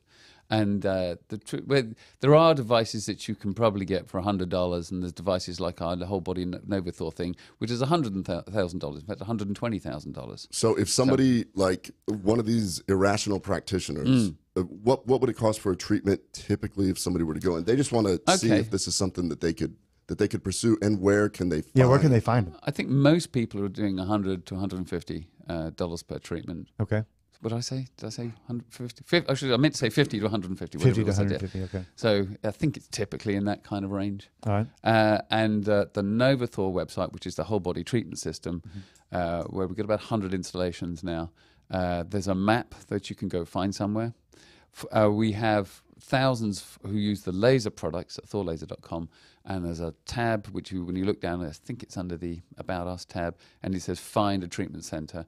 And you write to us, you tell us what your disease or injury is, and whereabouts in the world you live. You just fill in this form, it tells us. And then we'll send you to somebody we know who we think will do a good job for you. So it's very individualized. We haven't got thousands, because you could just say, hey, there's a treatment center down the street, and not realize it's a dentist, but you're going for a foot problem, or it's a veterinarian, or something like that. And we haven't refined, and we know we've got to go through our database more carefully. We've got to follow up everybody. Would you like to be on a website on a map to be promoted? And then we've got to call thousands of treatment centers around the world and do that before it can become public. So stateside, you probably range everywhere from medical doctors, medical offices, and practices who currently have a THOR laser, all the way to chiropractors and wellness centers. Even massage therapists have been using it. I mean, can I have something to add to my hands? And any of those could be found probably on your locator as long as they've agreed to be listed. We haven't done this map for most of our products. Okay. So you'd have to just fill in our form, and we'll tell you where there's a treatment center. Okay. Nice. You say, what do you want to have treated? And if they say postherpetic neuralgia, trigeminal neuralgia, we know, and they're in this city, we'll say, they need to see this guy. Well, this is, I'm sorry, I just want to say this one thing to anybody that's listening. This is one of those things. Please share this, because if you know anybody that has chronic pain and they're suffering, this is why we have this. We're trying to find ways to bring hope, so that you're not just sitting there in a room depressed, agonizing over some nerve pain. This is at least an option. I've got a loved one, my aunt, and she is 80 years young, and she has recently developed sciatic pain. So she's begun getting treated by the THOR laser, and I would say that she was skeptically optimistic. And now she's booked her follow-up treatments because it's noticeable pain. And for her, it really wasn't a wait around. The first treatment delivered results for her that day, which is not what really I expected. It wasn't what she expected, but thankfully she had access to it, and she feels much, much, much better. Right, great. So what's really cool is you and I have no skin in the game. We're not affiliates or anything like that. I'm just looking up the articles. There are so many articles. Well done studies, even in my field. I just saw one just published in 2019. Photobiomodulation of the microbiome, implications for metabolic and inflammatory diseases. Did you say 2019? 2019. So it doesn't get any more recent than last month. Last month. And I'm not going to look at this and go, oh, it was published in the Lasers and Medical Science Journal. I'm going to look at this and I'm going to read it and see if it makes sense. Right. If it makes sense, then there is some rationale behind it. You just look deeper into it. Yes. So there are many applications of the laser itself or the LED. And so we've talked about pain. We've just now learned that there's a recent article on the microbiome. We can talk about it in the next half hour, probably some of the best takeaway stories and the best applications. But what are the different divisions that you want the laser to be available? I've heard of macular degeneration. Obviously, we'll talk about that the next half hour, but macular degeneration, obviously we've covered pain. We've talked about some element of dentistry, which we could probably get into the next half hour. What other avenues do y'all pursue to help alleviate pain and expedite healing? My favorite three areas are my first three targets my 100 plan, as I called it, 100 diseases, 100 countries, 100 years, 100-year-old plan. We've mentioned enough about oral mucositis, we've done that. Macular degeneration is high on the list, and displacing opioids as a treatment for pain is the other one we're going for. Nice. Yeah, well, just back to my dad, he was dependent upon Dilaudid whenever he had flare-ups, and that's no way to live whenever you've got cancer, and now you can't go to the bathroom because you're having to take too many opioids. So it just begets a terrible cycle of I can't get relief. So it's no good. So if we're going to do this 100 thing, you're going to need a little help. And one of the things that we can help you with, if you go to lovemytummy.com/Spoonie, you'll get a coupon to get Atrantil, which the molecules in that are anti-aging. So we need to make sure you make it to 100 to help all these different things. I'm looking forward to it. I think I need it. Yeah. Okay. Yeah. So It would be interesting, though, to see what we could do to collaborate probably sometime in the future to find out how using different therapies together could actually help us achieve our goals. Ken's long talked about PTSD and CTE. He's got a friend who played long-term football and has had close friends of his that unfortunately CTE got the best of. And he's got a personal interest, Junior, to find out what he can do to serve some of his colleagues in terms of CTE and improvement. It should be a first-line medical treatment for kids who are playing sorry, I keep saying American football because it's not football as far as I'm concerned. Sure. It's what you call soccer, but for football, for kids playing football. There was a recent for everybody playing football. Yeah, I don't know if we talked about that on the first episode or not, but there was a recent journal article that came out where, unfortunately, they did autopsies on teenagers who were killed, and they showed that even minimal amount, these were all football players, American football players, minimal amount of trauma already started to show inflammation in the brain and scarring in the brain. You can get it from jogging. You know what I mean? You get CTE from jogging. Riding a roller coaster. So maybe that too. Yep. Yeah. Yeah, we just all need to walk around with PBM helmets on at all times. Yes. Yes. Sipping on CBD, walking around with laser light helmets. Popping Sumatran too. That's right. And then if we had some LEDs in these headphones and squirting light in our heads, we might nothing going on. We might here. take even more sense. Yeah. All that makes great sense. Well, look, we got a great last half hour of this show because we're going to get into some of your great stories. We got a tooth extraction story that we're going to talk about with some analgesia. Using the laser light therapy. And, of course, we're just going to wrap up and see what James Carroll has to offer to close out the show. Love it. Looking forward to it. See you in a bit.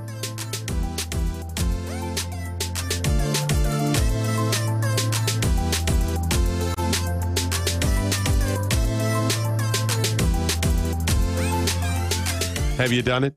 You catch a glimpse of yourself in the mirror? I'm one of those people you don't want to see naked. Yeah, most of us. But I mean, you look and you're going, what the? I know. How did I get to whatever? Yes. Yeah. Oh, it's horrible. Hey there, it's Doc Thompson and Brad Staggs to tell you about a different way to shed those pounds. This is brand new tech. It's only been around for a couple of years or so. It was based on research from the University of California that said there's a molecule called OEA that's found naturally in your body. It produces it in the Mediterranean diet, that when taken in concentrated amounts, it will actually make you feel fuller and boost your metabolism. I've lost about 10 pounds so far. It's amazing. It Now, really is cool. A company said, we can take this to market and make this great product that'll help you. It's called RiduZone, RIDUZone.com, RIDUZone.com. It's Brad's work. It's worked for Brad's, worked for me, countless other people. Go to RiduZone.com and try today. You're going to love it. RiduZone.com. Remember that, RIDUZone.com. Take the pain out of ordering your diabetic testing supplies with Diathrive. Diathrive ships the testing supplies you need directly to you when you need them. Best of all, with plans starting as low as $8 a month, Diathrive is probably going to cost you less than what you're paying today. Diathrive is so convinced that you'll love their service, they're offering your first month of supplies free. Simply type the code DOC, D-O-C, at checkout. Diathrive.com. That's DIA Thrive.com. Are you tired of high cable TV rates? Sign up for Dish today and get a $500 bonus offer while supplies last. Plus, lock in your price for 2 years guaranteed. Call All American Dish, your Dish authorized retailer now. 800-570-6630. 800-570-6630. That's 800-570-6630. Offers require credit qualification, 24-month commitment, early termination fee, and e-auto pay. Restrictions apply. Call for details.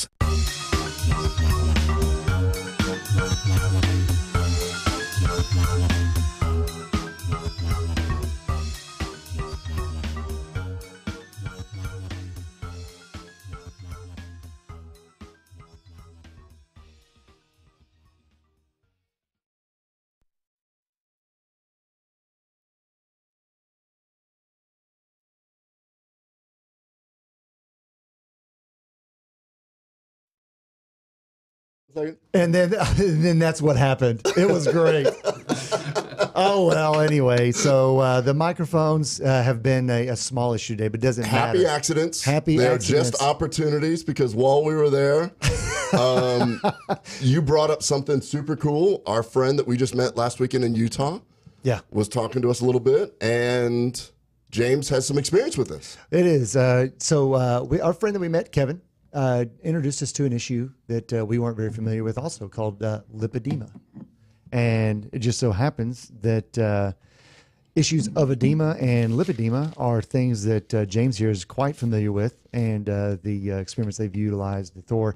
While he's getting things set up, just a reminder, this is the last half hour of episode number 5 of the Get Check Project here with your host, Dr. Kenneth Brown, and today we're being joined by CEO of THOR Laser, Mr. James Carroll.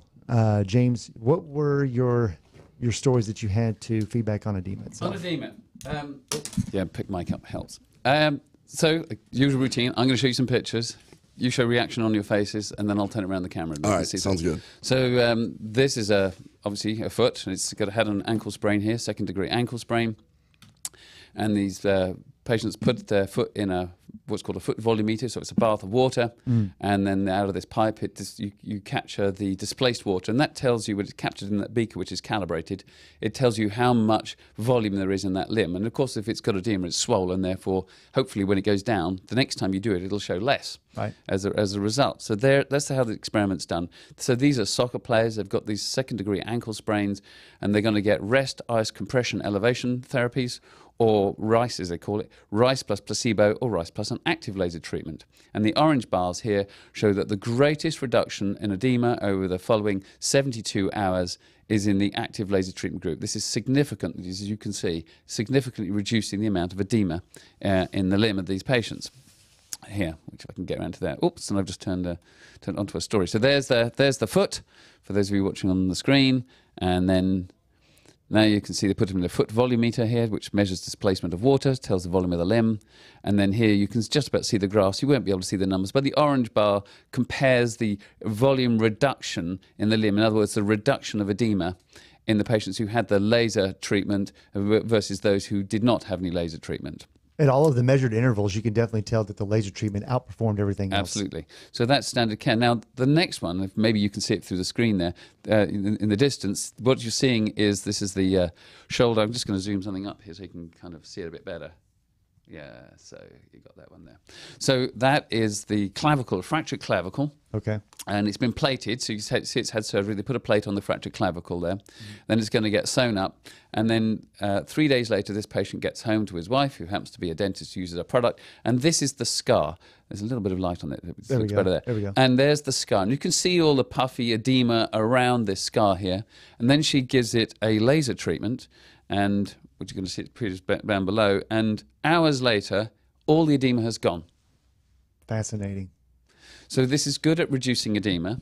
So this would work. This actually reduces edema in the subcutaneous tissue. Would it actually remove from the adipose tissue as well? I don't think so. Otherwise, I think we'd all be looking a lot thinner every time we get inside Novathor. I mean, in this situation that we're talking about, there are certain disease processes where the body will accumulate excess fluid. So this isn't so much that. And the one that I really am excited to see if it works on is our friend who this is lipedema. Lipedema. So, well, first of all, the people who treat lymphedema, which after a breast cancer, so they've either had mastectomy and or they've had renal lymph nodes taken out, and the arm swells up and it won't go down because they've taken some of the lymphatic system away, or there's fibrosis in the tissues that move the lymph fluid. So that's a medical condition after breast removal, after lymph nodes have been taken out for breast cancer patients. So I'm not going to walk through it. It's a bit washed out on the screen, I can see there. But there is data that shows that this treatment, and there's a systematic review in the literature which confirms that this treatment will reduce the lymphedema. And these people who use our product for lymphedema tell me it also works for lipedema. Wow. Really? Yes. So that's anecdotal. I haven't seen anything published. Well, see, this is what's so fascinating, because our friend is desperate. They're to that point where people are being blown off. You want to know why a lot of people are turning to functional medicine? And I consider this an arm of functional medicine, what you're talking about. The irrationally enthusiastic. Yes, they are. It's a lot of doctors that have gotten frustrated. I consider myself a functional gastroenterologist because I'm at least open to it. But a lot of people keep going to doctors and they essentially get blown off. Yes. We got nothing more for you. Yeah. That's it. Well, he said the only course of action for her to take right now that's been effective, apparently it only affects females, and it usually occurs after a pregnancy, is that she has to go and get routine liposuction. And that was what was, and it inevitably always comes back. Yeah, cash, of course. No. I would love to see if this works. Well, this one's, like I say, anecdotal, but it is from people who specialize in lymphedema. So I'm curious. I would love to know, and I'd love to connect her with a treatment center. So either connect me directly or go through our website. And we could do that. I would love to do a case report on that. Yeah, see if it works. I mean, if it works, it changes somebody's life. Which city does she live in? Austin. Austin. Okay. sure we'll find something. So another follow-up. So I promised the listeners that we would also address macular degeneration. Yes, dry. Well, there's two kinds, wet and dry AMD. Okay. Most people have the dry form, and it's untreatable. About 10 to 15% in the United States of patients who have dry AMD. You know what? So for somebody who didn't graduate from college, you're pretty smart. Yeah. You know a lot of stuff. I did not know that there was two kinds of macular degenereration. There's also two eyes. So there you go. So just get get the shine off the screen. So here's 4 kids in my kitchen, and if you don't have AMD, you should be able to see them okay. But if you develop AMD, you begin to lose, and it's not obvious here because you're not close enough, but there is now a bit slightly fuzzy picture in the middle. You lose central vision, and you get distortions in your vision as well, so you might see some distortion there. But then gradually, as it gets worse, you lose contrast sensitivity. Your world's going a bit more black and white. You're losing some of the color sensitivity now. Sure. And then you begin to develop these blind spots, these geographic atrophy there, and this gets worse until you go blind. And it's something that happens quite late in life, you typically in your 70s, but for some people can begin in their 50s. And what that means is that people in that kind of age group do not learn to read Braille. They don't learn to use a white stick. They can no longer drive. They can't watch TV. They can't read. This is the quality of life lost is horrible for these people. And these people become a burden to their friends and family, and that's horrible for them as well. Not just for the family, but for the individual. Hates being a burden, can't see. Losing sight is horrific. I remember I got to know the Surgeon General of the United States Army, and she was the first woman Surgeon General, and she said that when she visited troops back from the Middle East, that they'd have limbs blown off on all sorts of wounds and pain, and said, but the one thing that she kept hearing was if there's one thing you could fix for me, could you fix my eyesight? Not having my eyesight, he said, I'll keep all my other injuries. I want my eyesight back. And she said it's just terrible that there was no effective treatment for diseases and injuries to the eye that's effective. Well, what you're going to see here is a device which we make specifically for ophthalmologists to treat the eye in another company that I'm a co-founder and investor in called Lumithera.com, Lumithera, Lumithera.com. We developed a device specifically for ophthalmologists for treating diseases of the eye. And we've treated hundreds of patients prior to a clinical trial. We know it works. We've seen the visual acuity charts. And now we've finished a randomized controlled clinical trial. So I've over-zoomed my screen. So you won't be able to read it from there. But they're going to get 3 treatments a week for 3 weeks. And there's going to be a second round of treatment at 6 months as well. And because we couldn't have a no treatment, and we had to have some kind of placebo, we did a low dose versus a high dose, in which you should be able to see even on that screen there, is that the full proper dose treatment people have improvement in their visual acuity. By the way, this is for the dry form, which is untreated. People with wet AMD can have injections in their eye. It slows progression. So we've got our patients in 4 groups. There's a group which has got a high vision, getting a full dose or a low dose treatment. And you can see these are improvements in visual acuity on the Snellen chart, which you see. So they had a series of treatments up to 1 month, and then we check their improvement. And then it seems to improve to 3 months. Then they have a second course of treatment at 7 months. But if you stop treatment, it goes away. So, and that's for the high vision group, so they will be early stage AMD, late stage AMD, a slower rate of improvement. If you stop treatment, then it goes away. So people often ask, well, how long does this treatment work for? And the answer is, well, there's 2 answers. It either lasts forever or you're going to need continual treatment. If you've got a traumatic injury, if a bus runs over my foot and I heal it with my laser light, I'm healed forever. That's how long it lasts. Sure. But if you've got a chronic degenerative condition, like macular degeneration or like osteoarthritis, or you've got Alzheimer's or some other form of dementia, then it's always going to come back. So you'll be on a schedule like this where you probably have a course of 3 treatments a week for 3 weeks, and then you'll come back again in 6 months, and probably every 6 months for the rest of your life. That's probably worth for the price of vision. Yeah. Oh, absolutely. Okay, so somebody just messaged us. What about diabetic retinopathy? Absolutely, yes.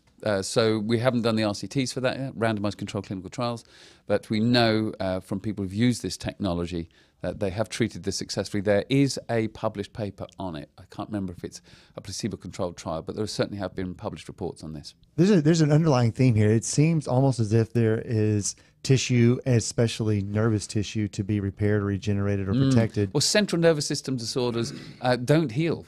Right. Don't heal very well. Right. With a lot of scar tissue. Well, we've had, so the one thing I've wanted to get into, which I thought that I didn't want to get into it too early, and now I realize, man, this show is flying by.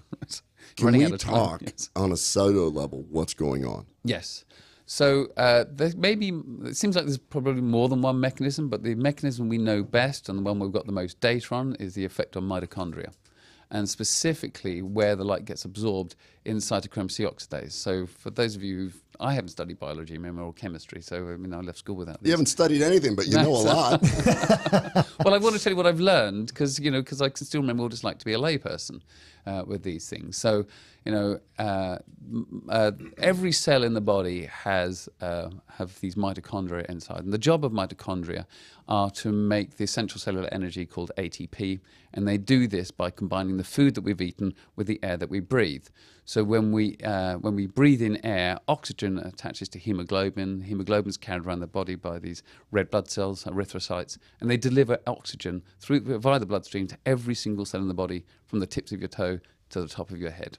Oxygen gets its way to every cell in the body. When we eat food and we break it down into glucose and fats and gets stored as glycogen, but ultimately gets passed around to every single cell in the body in the form of glucose. And glucose goes through a process, and there's three main steps. There's glycolysis, where glycolysis breaks down glucose into a little bit of ATP, get a little bit of energy from that, get 2 ATPs from a glucose molecule, but you also get something called pyruvate. And pyruvate is then broken down further by the mitochondria. And the job of the mitochondria is, first of all, there's two games in there. There's the Krebs cycle, breaks it down to FADH and NADH, and then the electron transport chain combines FADH and NADH with oxygen to make lots of hydrogen ions that drive ATP synthase, so you make ATP. And that's my 60-second introduction of mitochondria. I love that we open the show talking about performance athletes, because that's exactly yes. what a performance athlete uses. They use the Krebs cycle and then producing NADPH. That's correct. So that's all great when it's all working, but when we're sick and when we're injured and when we're stressed, and just gradually as we get old, something goes wrong, our mitochondria start to make a molecule called nitric oxide, which you've heard of before and most people are aware of and think of it as a good thing. But there's 4 different sources of nitric oxide. There's inducible nitric oxide synthase, which makes all the bad stuff. You don't want to be around that nitric oxide. There's neuronal nitric oxide, and there's endothelial nitric oxide, which is what most people learn about. Endothelial is the one that we always talk about. Yeah. Dilation of vessels. Yes. Right. So, I'm talking about another one which most people wouldn't have learned about, called mitochondrial nitric oxide. Okay. And it has been known to regulate the production of ATP. And what it does is it binds to the terminal enzyme of the electron transport chain, cytochrome C oxidase, and basically blocks consumption of oxygen. And it seems that under stress and hypoxia, our mitochondria make too much of this. It blocks respiration, such that normally NADH is combined with oxygen in cytochrome C oxidase. 2 electrons get handed off the end of the electron transport chain. But when it's blocked, this process stops. The electron transport chain becomes constipated, and that's when you start to make superoxide and hydrogen peroxide. These are the free radicals. Can you say that last part one more time? If cytochrome C oxidase is blocked by nitric oxide, and oxygen can't get in, and it can't combine with NADH, and the electrons don't get handed off the end of the electron transport chain, then your electron transport chain is now constipated. The electron flow stops. That's when you start to make superoxide and hydrogen peroxide, which are the free radicals. Which are the oxygen-free radicals. That start the processes of inflammation and cell death. Fascinating. And trigger your genetic weaknesses.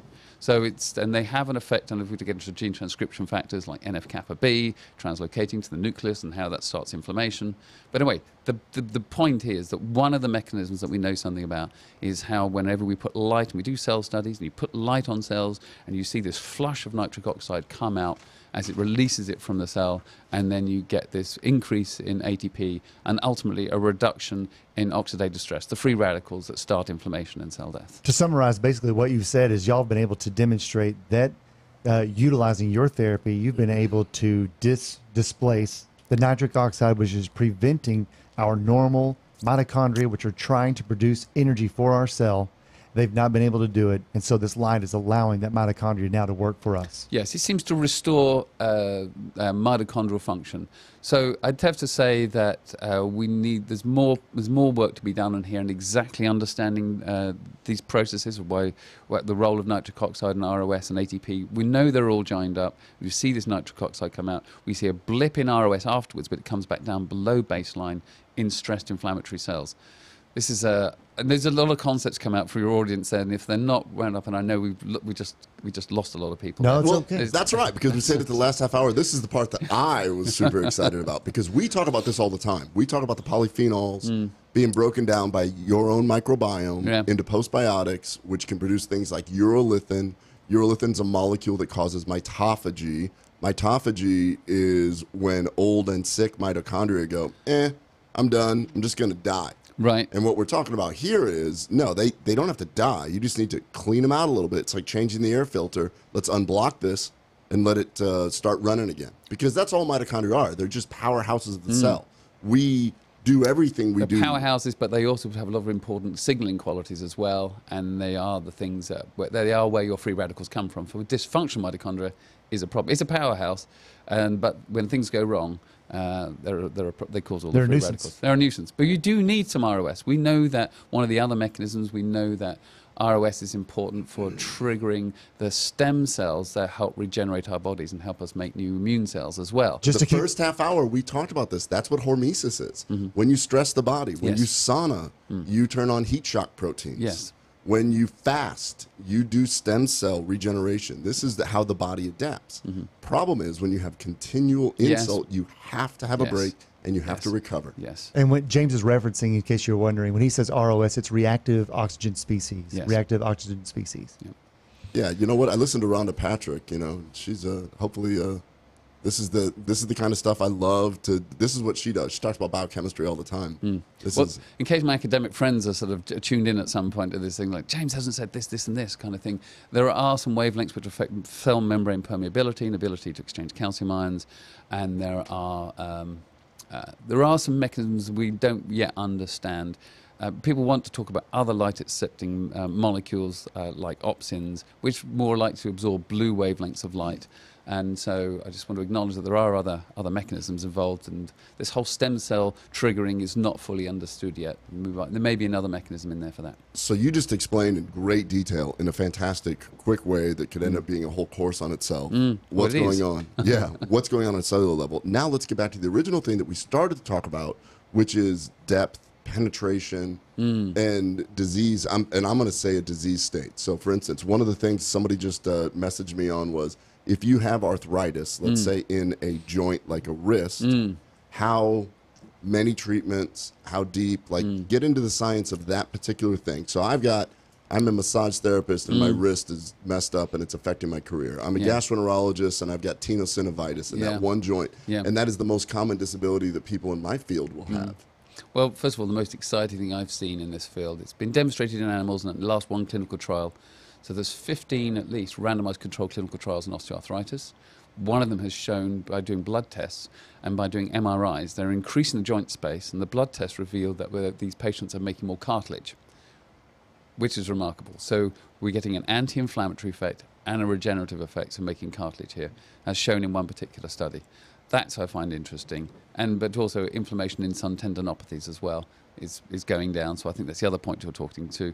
This treatment will go comfortably. You can treat 1 to maybe just about get like to 3 centimeters to have a sufficient dose if you treat long enough.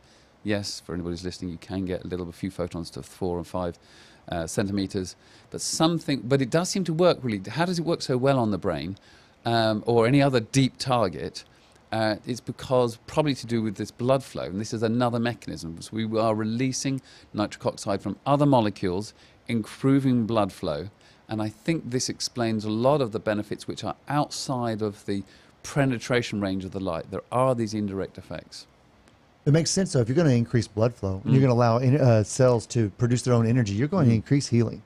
Because that's exactly what your damaged tissue is going to need is more blood flow. Yeah, so there's a whole lot more going on than just depth and penetration. Because that was the thing I was wondering when you're talking that. Then we're talking about the brain. How in the world are we helping depression and PTSD? And yes, I think there's a major component of blood flow. Oh, I'm apparently too far away from I got too comfortable. All right. Yes. No, I'm putting you to sleep. I'm fascinated. That's the issue. I want to. That's what we call FCM, fire chat mode. We didn't really know. Okay. Yeah. No, we actually like you in that position because your argyles are showing. But just remember the arm swings. Sorry yes, about that. Yeah. Classic.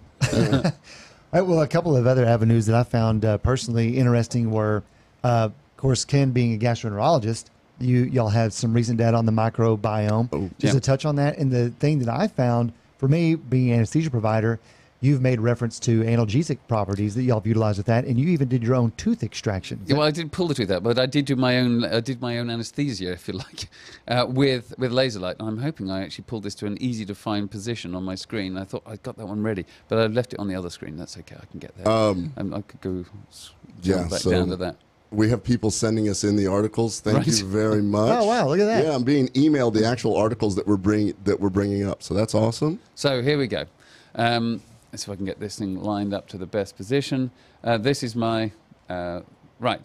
So I had a root canal some years ago, which eventually failed. There was a fracture in the root, and then it becomes infected, so you have to have the tooth taken out. And I wanted to see how good the pain relief could be with this. So I treated my mouth. Let's show the demonstration first of all. This is my tooth extraction. This is yours. This is your my mouth. face. This is my face. You see the difference? And it's a spitting image. And it's him. And they've already luxated the tooth, so that means they get these pliers and they're going to the bit now where they go pull it out. Right. Okay, that's the bit we're at the last stage. It's already been loosened off, and they're going to do the pull on the tooth. So if you don't like dentists and blood, you better look away. So grab with these forceps and then pull the tooth. So done under laser anesthesia. Laser anesthesia. Explain that, please. Right. So what we do here is treat around the mandible.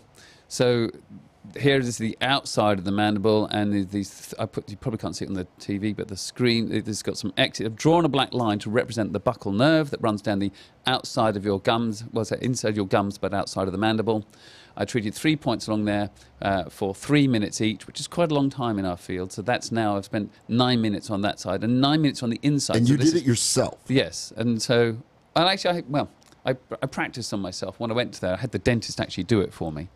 A dentist that is trained in your yeah, I know technique. some mad dentists who will do this thing. So basically, you went to an irrational dentist to pull out your tooth. Yes, exactly. Okay. And I had the implant done as well with anesthesia. Oh, in the post? Yeah. So then you let the mandible heal, you let the soft tissues heal. You go back a few months later, and again cut the soft tissues. And no local. No local. Drill a hole in, screw in the metal, sew it all up.